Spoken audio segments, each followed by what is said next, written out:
Good morning, good afternoon, good evening, everyone. Sorry, I was muted for a brief moment. I hope you guys are having a very fantastic morning, afternoon, or evening. Over here, it is evening or night. This is like 10 p.m. And I hope you guys are having a very fantastic one. It's going to be an interesting live stream, I believe. A lot of interesting things are going to happen, I believe. And we are going to have a very fantastic live stream. How are you all doing? How is everyone doing?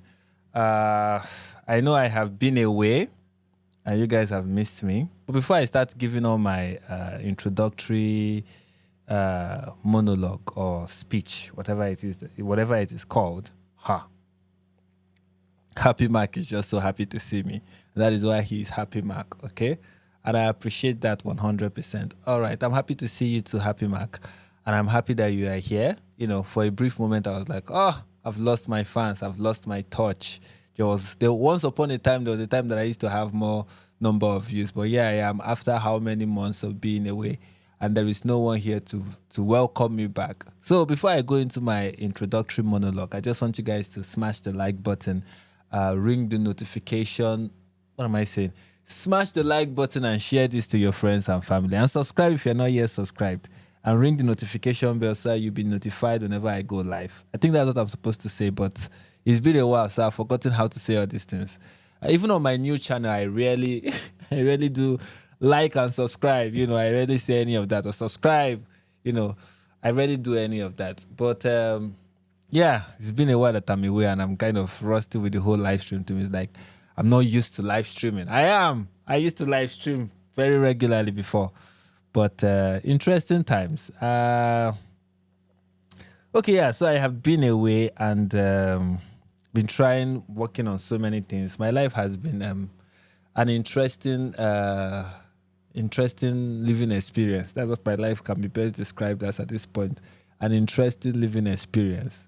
Frank 2026, my life has been an interesting living experience. Whatever that means. Anyway, it has been interesting. I've been up to so many things. I've been trying to, kickstart a second channel. It has been doing well. And I'm grateful to God for all the wonderful things that the channel has produced. And now that I have the channel where I want it to be, I felt now it's time to return back to this channel and also see if I can run both of them concurrently, focusing more on live streams with this channel, and on the other channel kind of do the reactions, scripted style videos that I'm notorious for. Oh my goodness. And we have the traveling clat in my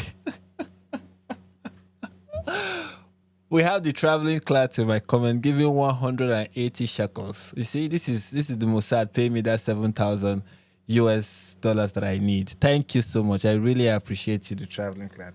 Tol, I really appreciate you. This is this is interesting. Anyway, so I've been away and now I'm back and I'm trying to see how I can juggle both channels together and see what we can make out of this whole thing. Today we are going to be talking about Ramadan, the interesting time of the year for most Muslims. Also before I continue, I set a goal for the live stream, hoping to get like 20 super chats by the end of the live stream. That's what the goal is.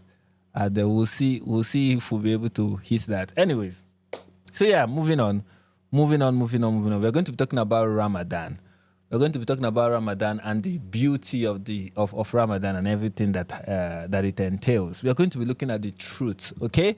We're going to be looking at the truth. And spoiler alert, one thing you should know about the truth when it has to do with Islam, the religion of peace, my favorite religion, if there's one religion that I admire so much, it has to be Islam. So if there's one thing you need to know about this beautiful religion, right, it is the fact that anything truthful about it is phobic, okay? Anything truthful about Islam is phobic. It's kind of like any person who is saying something truthful about the religion of peace always turns out to be Islamophobic. They are always being labeled as that. And by the time we are done with this live stream, you'll see why if you are new. If you are not new, you already know how this is going to go. And we are going to have this conversation by looking at some of the things that are being said online about the season, okay? the season of Ramadan that happens to coincide with Lent. It happened last year and it's happening again this year. Interesting times, if you ask me. Anyway, so we are going to be looking at that. And we're also going to be looking at so many other things. We're going to be looking at the dog controversy that happened in New York City recently with, I think her name is Nadine Kiswani and Congressman Randy Fine, right? So we're going to be looking at that. And also we're going to be looking at many other things. And it's not going to be in any particular order. It's not that we are going to be done with one and then we'll move to the other. We might still be talking about one and we have gone to start talking about the other and then we'll go back to talking about one. But by the time the whole live stream is over, we'll have broached all the subjects that I mentioned and we'll have talked about a lot more things. And we'll have a very fun, interesting time. I told my wife that this is going to be a 4-hour live stream. Okay, and that's what I plan to make it. I want to give you 4 hours of my time. You've missed me and I've missed you. And hopefully you are ready to watch me for 4 hours. Or listen to me. You know, if you don't want to watch, you can just listen. Depending on which part of the world you are watching me from. If you are watching from Nigeria or you're watching from a place like Israel, right? If you're watching from those parts of the world, I don't know if you'll be able to stay for 4 hours. But if you're watching from the United States or you're watching from somewhere in that part of the world, you might have such time on your hands, because those who are watching from Israel, Nigeria, Ghana, the UK, or Europe in general, you may not have that time, because right now it will be 10, 11, wherever you are, or 12 even. So I can understand that. But, my YouTube analytics told me that most of my viewers are from America, so that's why we choose time this time. That's why this time is most preferred. Okay, so to serve my American audience, the majority of people who watch me. Anyway, so yeah, so how we are going to do this is that I'm just going to be going through so many of the posts that I saw on Twitter or on X that I bookmarked that has to do with the subject, and we're just going to be reacting to them one after the other. Okay, so that's how we are going to do it, reacting to them one after the other. And hopefully we'll get through all of them. I don't know how many bookmarked posts on X we are going to go through, but inshallah, we'll go through as many as is necessary to make this show fantastic and interesting. Are you ready? If you are ready, let me hear you say in the chat, That's something a Nigerian pastor used to do anyways. So... right. All right, let's get into it. Also, please, you can also, as you can see from what is floating over here, that you can support the channel by going to buymeacoffee.com/NIG Perspective and support the channel. All right. So with that being said, let's get into it. So we are going to start with Lily J, my favorite TikTok, not TikTok. She's also on TikTok and on Twitter, so she's my favorite Muslim online influencer. And during the month of Ramadan, I think this was before Ramadan. I think this was on February 16th. So this is probably, I don't know when Ramadan started, because I'm not a Muslim and I don't keep tabs on Muslim holidays. But I think it started fairly recently. Anyways, so I don't know if this is before or after Ramadan, but it is this week, right? Or was it this week? When did this week start? Now I'm confused. Yeah, it's this week. It's this week. Yesterday was 17th. Monday was 16th. So yeah, this was on Monday. So it was this week. And she was at the airport. And let us hear what she has to say. Of course, you can see the title of this. I'm Muslim and I prayed in a church. So let's listen to her telling us how she prayed in a church. Guys, I'm at the airport. I'm trying to find somewhere to pray. I found a prayer room, but it's a church. It's a full-on church. It's got Jesus, it's got the cross, it's got the little stands to pray. But do you reckon it's okay to pray in here? I'm just gonna do it. Who cares? Whatever. Allahu Akbar. Alhamdulillahi Rabbil Alameen. Allahu Akbar.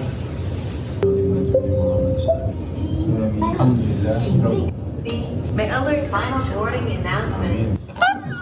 So that was different, but my husband said the Al-Fatihah out loud to get rid of all the bad energy in here, so cleansed. Guys, It's so interesting that she said that her husband said the Al-Fatihah at the beginning of this rage-baiting content that they're about to make. Of course, you want to pray, well, before we get to that, I don't know if you guys know what Surah Al-Fatihah says. It says, lead us towards the straight path. Let me show you guys what Surah Al-Fatihah is all about. So that's Quran chapter 1. Right? The Surah Al-Fatihah, it has seven verses.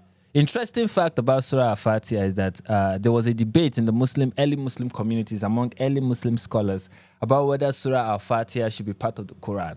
So it's kind of interesting when you think about it, right? Like they were debating, should this be part of the Quran or not? Anyway, so this is how it goes. In the name of Allah, the entirely merciful, this. What translation is this? Sahih International. Interesting. In the name of Allah, the entirely merciful, the especially merciful. All praise is due to Allah, Lord of the worlds.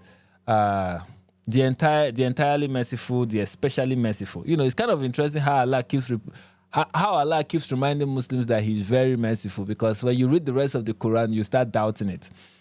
Sovereign on the day of recompense, it is you we worship and you we ask for help. Now, this is the part that is interesting in Surah Al-Fatihah. Guide us to the straight path, not the path of those, as you can see here, not the path of those upon whom you have bestowed, the path of those upon whom you have bestowed favor, not of those who have earned your anger or those who are astray. So this is Surah Al-Fatihah that was recited. This is normal. Muslims recite this like 17 times every day during their prayers, 17 times daily. And of course, according to what she's letting us know, Surah Al-Fatihah is going to get rid of all the, the Christian whatever that is in the building, that is in the area. Mind you, I don't know if she's aware of this, but this, according to Muhammad, the angel of Allah's angels, an angel will not enter into a place that has a dog and that has an image. Okay? So an angel will not enter into a place that has a dog or a place that has an image, and they are praying in a place that has images and symbols. And I don't know how Surah Al-Fatihah is going to get rid of the images, because if there's going to be an angel that will carry their prayers to Allah, I don't know if that angel is going to be able to enter into the building, But just one of the things that was recited in that church is Surah Al-Fatihah, and it has verse 7 that says, lead us, or 6 and 7 that says, lead us to the straight path, the path of those upon whom you have bestowed favor, not of those who have earned your anger, or of those who are astray. Now you might wonder, who are these people? Who are people who have earned Allah's anger, or those who have gone astray? Because it should mean something, right? What is this about? Which is something that I find interesting when Muslims pray. Especially when you know what this means. It's interesting when you consider how Muslims pray and what they talk about. It's interesting that 17 times in a day, a Muslim is reminded of those who Allah is angry with and those who have gone astray. Now, you might be wondering, this is just those who have gone astray and those who Allah is angry with. Who are these people? It's just maybe polytheists, maybe non-Muslims, maybe just disbelievers in general, right? That is essentially the people that this should be about. But then you go to the tafsirs, right? And you try to, when you want to understand the religion better, you go to the commentaries. And this is from, as we can see, this is from Ibn Kathir, which is like an abridged version of Ibn Kathir. I don't know how to pronounce R at the end of a word. I kind of pronounce it as if it is L, so you bear with my pronunciation. Anyway, we mentioned the hadith in which the servant proclaimed, guide us to the straight path. And Allah said, this is for my servant, and my servant shall acquire what he asks for. Allah's statement. The way of those upon which you have bestowed your grace defines the path. Those upon whom Allah has bestowed His grace are those mentioned in Surah An-Nisa when Allah said, and whoever obeys Allah and the Messenger, then they will be in the company of those whom Allah have bestowed grace. The Prophet, that's whoever is the truly faithful, the martyrs, and the righteous, and how excellent these companions are. Such are the bounty from Allah, and Allah is sufficient to know. So he said, this place is essentially saying those who Allah has bestowed, who Allah has bestowed His grace. These are the companies, the companions of the Prophet and all whatnot. And then in explaining, not the way of those who earned your anger, nor of those who went astray, meaning guide us in the straight path, So he's explaining verse 7 and that sentence in verse 7. And he says, meaning guide us in the straight path, the path of those upon whom you have bestowed your grace. That is the people of guidance, sincerity, and obedience to Allah and his messengers. Those are the people who adhere to Allah's commandment and refrain from committing what he has prohibited. But help us to avoid the path of those whom Allah is angry with, whose intentions are corrupt, who know the truth yet deviate from it. Also help us avoid the path of those who are led astray, who lost the true knowledge, and as a result are wandering in misguidance, unable to find the correct path. Allah asserts that these two paths he described here are both misguided when he repeats the negation not. These two paths, now listen, these two paths are the paths of the Christians and the Jews. So the path of those who have earned Allah's anger and the path of those who have been misguided are the path of the Christians and the Jews. A fact that the believer should be aware of so that he avoids them. That's what it says here. A fact that the believer should be aware of so that he avoids them. The part of the believers is knowledge of the truth and abiding by it. I hope you guys can see it here.